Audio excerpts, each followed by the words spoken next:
Hola, bienvenidos y bienvenidas a un programa especial del Sistema Nacional de Radio y Televisión. Mi nombre es Marlon Mora y el día de hoy vamos a hablar de libertad de expresión y medios alternativos con el presidente Rafael Correa de la República del Ecuador, sobre todo en el marco de la Cumbre de los Estados Latinoamericanos y Caribeños, en esta tercera cumbre que se celebra en Costa Rica, CELAC 2015. Bienvenido, presidente. Muchas gracias, Marlon. No, el placer es mío. Un abrazo a todos los costarricenses y a todos los hermanos latinoamericanos. Quisiera contarle un poco y ponerlo como en contexto de la situación que pasa en nuestro país. Nosotros tenemos una ley de prensa, más bien de radio, que data de 1954, donde el temario de la democratización y el derecho humano a la comunicación son fundamentales. Tenemos claro que en Ecuador, en el año 2013, ustedes hacen una ley que ha venido a ser potente en el marco de la democratización. Quisiéramos que nos comente un poquito de esa experiencia, Rafael. Bueno, en primer lugar, yo sí les hago un llamado a estos unos grandes desafíos del siglo XXI. Hay que superar mitos, tabúes. ¿Se acuerdan cuando queríamos independizarnos y asustaban a la gente, los curas, etcétera, diciendo, y el propio rey, que el rey tenía origen divino? Entonces estar contra el rey era estar contra Dios. Así nos ha hecho creer, ¿no?, que estar contra esas empresas con fines de lucro dedicadas al negocio y la información es estar contra la libertad de expresión. No, es estar muchas veces contra la corrupción, contra los abusos, etcétera, y defender la verdadera libertad. Sin duda, ellos mismos lo han proclamado muchas veces. Había un periódico, el más vendido del Ecuador, que decía la prensa, el cuarto poder. Ellos mismos lo han reconocido abiertamente. El poder mediático es un poder, y de los más grandes del planeta, de los más potentes. Y todo poder económico, político, social, religioso, mediático, debe ser controlado por la sociedad. Es el derecho y el deber de la sociedad, para que no sea sometida esa sociedad a esos poderes. ¿Y cómo establece esa regulación en la sociedad? Por medio de leyes. Y eso se llama las leyes de comunicación. Pero como esa gente está acostumbrada a dominar a nuestras sociedades, a ponerse a cargo gobierno, hacen todo un lobby y, al estilo de los reyes, nos hacen creer que estar contra el rey es estar contra Dios. Ahora, estar contra ellos es estar contra la libertad de expresión. Nos estamos contra sus abusos, contra su manipulación, porque la información es un derecho, no una dádiva, ¿no? Y es una contradicción que sean negocios los que provean ese derecho, pero debe ser regulado, obviamente, por la sociedad. Cuéntenos un poquito la experiencia específica con Muy lo buena. que fue el convertirse esa ley y poder lograr llevarla. Mira, usted habrá escuchado, y por eso el tema principal, yo soy economista, ¿no?, pero el tema principal es libertad de expresión, porque nos ha hecho una campaña de que en Ecuador no hay libertad de expresión. O sea, hay tanta falta de libertad de expresión que lo pueden publicar todos los días. Pero ahora lo que tienen que hacer es rectificar si mienten, por ejemplo, y eso jamás pues han estado acostumbrados. Esa ley estaba establecida en la nueva Constitución, la transitoria primera, si la memoria no me falla, Constitución ratificada por el pueblo ecuatoriano en las urnas, en el 2008. La bloquearon 3, 4 años. Finalmente salió en el 2013 y verá que dicen que fue una imposición del gobierno. Fue decisión del pueblo ecuatoriano, ratificada en otra consulta popular, dicho sea de paso, en mayo del 2011, pero trataron de bloquearla por todos los medios. Una ley de comunicación, no solo de medios, trata de dar instrumentos a los ciudadanos a defenderse de los abusos del poder, rectificar una información falsa, derecho a la respuesta. Pero no solo eso, pues, profesionaliza la actividad, porque cualquiera fungía de periodista. Y usted se imagina como canta Calle 13, una noticia mal dada es peor que un asalto a mano armada. Hace que paguen decentemente a los periodistas. La mayor explotación laboral estaba en ciertos medios de comunicación privados. Entonces, no es una ley de medios, es una ley de comunicación que ha tenido resultados muy buenos. Ahora se deben debates extraordinarios en la sociedad ecuatoriana, pero no estaban acostumbrados a eso los medios, estaban acostumbrados a imponer su voluntad. Por ejemplo, grupos gay han presentado las denuncias en el marco de esa ley de comunicación y han ganado, y han logrado evitar programas discriminatorios, por ejemplo, hacia la comunidad gay. Y son cosas positivas para la sociedad. En el marco de una ley de comunicación tendríamos la radio y la televisión también como proyecto. ¿Qué efectos tendría o cuál sería la razón de ser desde la digitalización de la televisión? Mire, es mandato constitucional, recogido en la ley, la democratización del espectro radioeléctrico. Eso también debe entender Costa Rica, Latinoamérica. El espectro radioeléctrico es un recurso de toda la sociedad. Está en una cantidad fija, no se crea. No es que yo pueda producir más espectro radioeléctrico. Usted se distribuye y eso da poder monopólico, porque no es que todo el mundo puede ingresar, competir, etcétera. En consecuencia, pues tiene que haber una justa distribución entre el sector privado, sector público, sector comunitario sin fines de lucro, gente que ejerza verdaderamente la profesión de periodismo, porque estas grandes empresas son más empresas que periodistas. O sea, no nos engañemos. Una empresa privada con fines de lucro dedicada a la información, un periódico, un canal, ¿ya?, cuando tenga que elegir entre el derecho a informar o el lucro, por definición va a elegir el lucro, si ese es su fin último, el lucro, si no, ¿para qué son empresas privadas? ¿No? Sería entonces organización no gubernamental, etc. Entonces hay que distribuir adecuadamente ese espectro y nuestra Constitución y nuestra ley ordena que haya una distribución paritaria, 1/3 para medios privados, 1/3 para medios públicos y 1/3 para medios comunitarios o sin fines de lucro. En los actuales momentos, más del 90% está en manos privadas de ese espectro, porque además la comisión que distribuía ese espectro estaba conformada por los mismos dueños de los medios de comunicación y había unos repartos totalmente deshonestos. Hay una gran preocupación, sobre todo de parte de la comunidad de comunicadores, donde se preguntan de inmediato, don Rafael, ¿qué pasaría? Porque al final uno necesita una empresa que le respalde y que le sostenga. ¿El Estado puede hacer eso sostenible de alguna manera? Mire, hay muchísimas alternativas, porque algunos dicen, es peor medios de comunicación manejados por el gobierno. No se busca que sean manejados por el gobierno, sino por la sociedad, medios públicos, con autonomía, como existe en otros países, la BBC de Londres, TV5 en Francia, Televisión Española, donde algunos dicen que se ha habido injerencia de ciertos gobiernos. Pero hay alternativas, pero no se las quiere buscar. ¿Por qué? Porque está afectando intereses creados. Que el mal menor es esto. Yo no lo considero así. O sea, a mí me parece una contradicción de fondo que negocios privados, además en qué manos, pues yo no sé en Costa Rica, pero en Ecuador pues han sido las familias que tradicionalmente han explotado, saqueado el país, y en general en Latinoamérica así ha sido, propiedad de esas élites que nos han dominado durante tanto tiempo, ellos sean los que proveen información.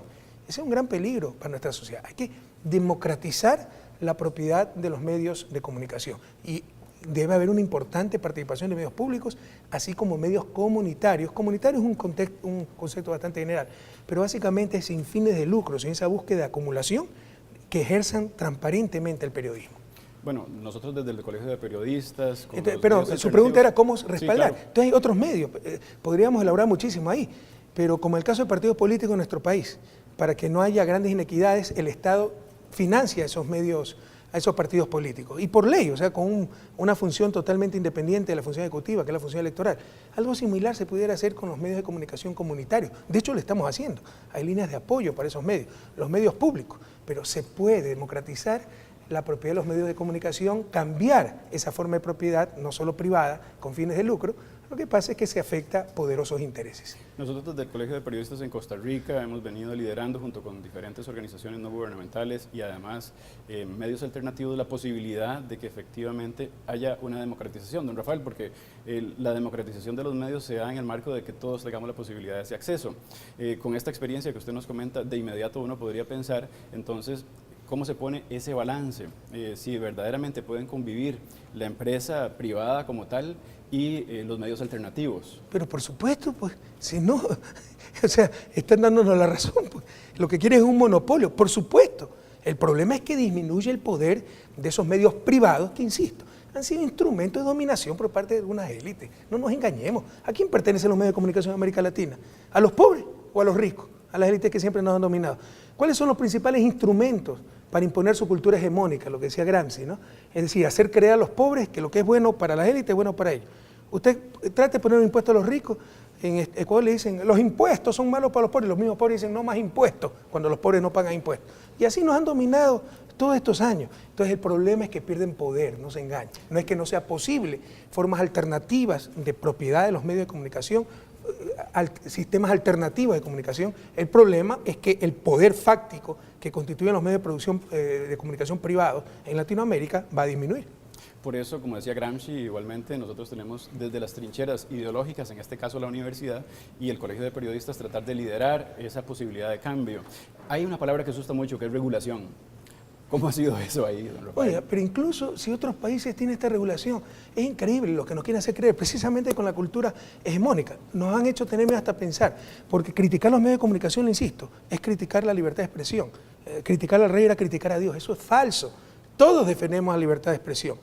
Pero otra cosa son los medios de comunicación que transmiten esa información, que son un poder, o sea, este es un concepto fundamental, son un poder en manos privadas y un poder sustancial. O sea, lo que usted cree, no cree, lo que sabe, no sabe, lo que piensa de personas que ni conocen, lo que piensa de mí, es lo que ha leído en los medios de comunicación.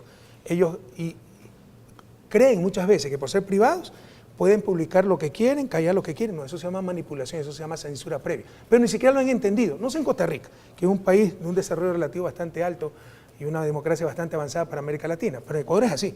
Creen que por ser medios privados ellos son dueños de que ellos pueden decir qué publicar, qué no publicar. Nos roban ese derecho y eso se llama censura previa. Y obviamente eso tiene que ser regulado. Vaya a ver si eso puede ser en otros países. Tal vez no hay leyes de comunicación expresas, pero hay leyes civiles. Los ciudadanos pueden demandar un medio que le injuria, que difama, etc. Vaya a ver usted en Alemania, pues se puede decir, viva Hitler, en base a la experiencia de ese país. Pero si nosotros queremos evitar discriminación, racismo, en Ecuador, atentado a la libertad de expresión. Nos manipulan. Esto es muy importante decirlo, sobre todo, don Rafael, porque la situación en nuestro país implica un gran gasto económico para las propias empresas que deseen repensarse para hacer medios comunitarios. Un periodista gana alrededor de $1.500 como salario mínimo. Entonces, el repensarse para sostener... ¿$1.500 gana aquí? $1.500. ¿Sabes cuánto ganaban en Ecuador? Hasta $200. Es la mayor explotación laboral en los medios de comunicación, terrible. Entonces, la posibilidad de hacerlo sostenible en ese conglomerado y en ese choque y en esa convivencia, balance, es compleja. La información es tan importante, es una cosa fundamental, es lo que mantiene la cohesión social, la que crea un proyecto social, la que crea los valores, los principios sociales, puede destrozar. Así como una buena prensa, yo coincido, es fundamental para una democracia, una mala prensa es mortal para esa misma democracia. Es algo tan importante que si es necesaria intervención del Estado y subvención del Estado, hay que hacerlo. Pero hay que garantizar ese derecho a la información, hay que garantizar esa comunicación social adecuada. ¿Qué se entiende como intervención del Estado? Por ejemplo, subsidiar a los medios que no tienen fin de lucro, ayudarlos, apoyarlos. Y aquí lo que han hecho nuestros estados es apoyar esos negocios privados, es chistosísimo. Cuando les conviene son privados, cuando no les conviene, ¿por qué no me ayuda, señor Estado? Y está atentando a la libertad de expresión. Hace pocos meses quebró un periódico por malos manejos, 14 años, pérdida. Una de las críticas es que le habíamos cortado el contrato para hacer en su imprenta los libros de inglés del Ministerio de Educación. Primero, no tenemos por qué darle ese contrato. La contradicción, la vanidad, el engreimiento, acostumbrados a que la sociedad esté en función de ello. Y segundo, ¿sabe por qué se acabó el contrato? Porque pusimos nuestra propia imprenta pues, para el Ministerio de Educación y con eso ahorramos millones de dólares al pueblo ecuatoriano. Pero sí son de engreído y la contradicción. Cuando le conviene son privados, nadie nos toque. Cuando le conviene, somos los portaestandartes de la información, de la libertad de expresión, usted me tiene que subsidiar y dar plata, señor Estado. Eso se puede hacer con los medios sin fines de lucro. Al final, el balance es posible. Pero por supuesto, y lo estamos haciendo, cuesta, porque tenemos una campaña de difamación permanente, por eso el tema central, yo soy economista, el tema central de esta entrevista de libertad de expresión, porque esa es la campaña que han hecho en Ecuador de libertad de expresión. Vaya, verifiquen, lo invito a todos los costarricenses, vayan a lo que le dé la gana de Ecuador, todos son libres de decir lo que le dé la gana, pero deben responsabilizarse por lo que dicen, porque no hay libertad sin responsabilidad. Para eso nuestro Sistema Nacional de Radio y Televisión trata de ponerle picota a un tema tan importante como este, que en el marco de la digitalización va a implicar una serie de cambios para los medios. No manejo bien esas cuestiones técnicas, pero nosotros ya vamos a la televisión digital, ¿no? Y obviamente con los avances tecnológicos, pues las formas de expresión se multiplican, pero tampoco nos engañemos, ¿no? El alcance es limitado. Redes sociales, todas esas cosas tienen un alcance limitado y bueno, la televisión digital pues tiene múltiples aplicaciones, pero insisto, no es mi área, no es que manejo completamente aquello, ¿no? Venga. Estamos con el presidente Rafael Correa hablando de libertad de expresión y medios alternativos. Hemos presentado primeramente una pequeña reflexión sobre la situación que pasa en nuestro país con una ley desde 1954 y según nos comenta la experiencia ecuatoriana, el balance sale positivo al final donde los medios privados pueden convivir perfectamente con los medios alternativos siempre y cuando se logre un claro trabajo desde el Estado. Hay algo que nos está pasando, don Rafael, acá en nuestro país y yo creo que es muy importante para los quienes hacen comunicación política institucional y es que el Departamento de Comunicación que trabaja de la mano con el presidente es un equipo muy pequeño. Yo me he dado cuenta de estudiar un poco el trabajo que usted ha venido realizando en el Ecuador desde la comunicación política, que es una muy buena expresión hacia afuera para sus audiencias. Entonces yo quisiera que de alguna manera haga usted una reflexión y le comente a nuestra audiencia cómo es necesario desde la presidencia fortalecer los departamentos, en este caso usted que lo tiene desde la Secretaría Nacional de Comunicación. Hay gente que piensa, y se lo comento porque creo que es una crisis que estamos viviendo sobre todo desde la última semana para acá en nuestro país, que la comunicación no es importante desde lo interno del Estado. Y yo quisiera que usted nos comente un poquito ese éxito que también han tenido ustedes. Mira, no quisiera inmiscuirme en asuntos internos de Costa Rica, ¿no? Pero no puede entenderse la política moderna sin una adecuada comunicación y comunicación política. Y si no hubiéramos tenido esa buena comunicación política, nosotros en Ecuador, desde nuestro gobierno, no estaríamos aquí. Nos hubieran derrotado los medios de comunicación. Ahora tenemos una campaña de difamación permanente. O sea, callando lo que no les conviene, exacerbando los errores, mintiendo abiertamente. Eso ya está más controlado, por ejemplo, con la ley de comunicación. Ya no pueden mentir tan descaradamente. Pero todavía, por ejemplo, la ley de comunicación no nos permite hacer que publiquen lo que tienen que publicar. Entonces todavía manipulan la información. Si no hubiéramos tenido esa capacidad de comunicación, y sobre todo de comunicación política, con una fuerte Secretaría Nacional de Comunicación y el propio presidente, que tiene un programa semanal, doy muchas entrevistas, etcétera, no estaríamos aquí. Hemos logrado que la gente nos crea mucho más a nosotros que los medios de comunicación privados. Y ese proceso ha sido paulatino, lógicamente. Bueno, yo diría que fue el principio, quedamos con mucho apoyo, con mucha esperanza. Desde el principio la gente nos identificó como gente auténtica, pusimos mucho énfasis en la comunicación. Desde el principio tuvimos una comunicación muy potente. Ahora hay algo... Claro, hemos ganado experiencia, ¿no? Sí, por supuesto. Cómo comunicar. Bueno, yo creo que el comunicar es fundamental y de parte de la comunicación es clave, institucional... el mundo moderno es clave. Ahora, si esa comunicación institucional es como lo dicen algunos textos que he leído, que sienten que tienen una cercanía hacia el presidente de su propio país, es mucho mejor. Mire, ese es otro error que se comete, ¿no? Aquí no se trata de ser amigos, enemigos, de tener cercanía o lejanía, se trata de ser objetivo, ¿no? Yo soy parcializado, yo estoy con los pobres de América Latina. O sea, yo cuando haga un análisis mundial, Estados Unidos, Europa, América Latina, mi corazón va a estar con América Latina. Pero otra cosa es que no sea objetivo, ¿sí me explico? Entonces hay que guardar la objetividad, pero esta gente utiliza sus medios de comunicación con total falta de objetividad en función de sus propios beneficios. Eso es falta de ética, eso es atentar contra los principios ontológicos del periodismo, eso es corrupción. Ahora, obviamente las personas que están viendo este programa se van a pensar, ¿qué pasa si yo soy un periodista, dije una mentira, incurrí en ese error? ¿Qué pasa en el Ecuador? Tienes que corregir, pues. Tiene que corregir la medida. Si no corrige, creo que hay multas, etcétera. No se puede cerrar medios. Con la anterior ley, porque eso es paradójico también, hicieron toda una parafernalia por la nueva ley de comunicación. Ustedes saben que teníamos ley de comunicación, pero la dictadura. Lo que pasa es que no cubría los medios impresos, que son muy poderosos. Pero esa ley creaba un consejo con mayoría del gobierno que podía cerrar medios de comunicación. Pero como nunca se aplicó por el temor a las élites que poseen los medios de comunicación, nadie decía nada. Y teníamos esa ley de la época de la dictadura. Esta es una ley mucho más moderna que incluye a los medios impresos, por eso nos hicieron toda una campaña en contra, y no puede cerrar medios. Pero obviamente si hay sanciones administrativas, pecuniarias, etcétera, para que los medios de comunicación cumplan con la ley. Por ejemplo, rectificar una información falsa. Y es que de inmediato cualquiera podría pensar y se preocuparía porque entra a la cárcel por haber hecho una publicación. Y siempre y cuando esa publicación ha sido en contrariedad de la verdad. Pero eso no dice la ley de comunicación, eso dice el Código Penal. Y yo estoy de acuerdo con el Código Penal. Son las grandes contradicciones. Y estas novelerías de que ya injuria, etcétera, no debe ser penal porque es parte de la expresión, es parte del lobby mediático.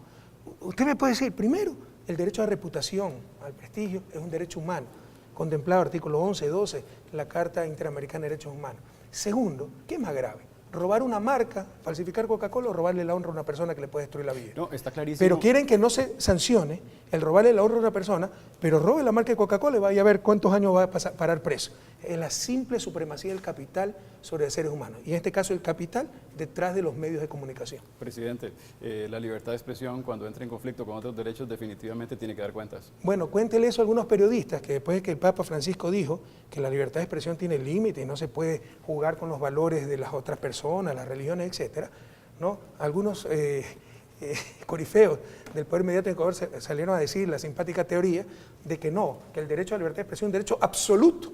No hay derecho absoluto, no hay libertad sin límite. Pero eso creen algunos allá. Hay algo que, sobre todo en temas sucesoros en nuestro país, se convierte en tema de picota cuando se habla de interés público por encima de la libertad de expresión. Y entonces, en ámbitos, o más bien en el marco de hacer interés público, se violentan derechos humanos muchas veces, Rafael. Pero por supuesto que hay límites, y eso está establecido. O sea, no hay nada nuevo aquí.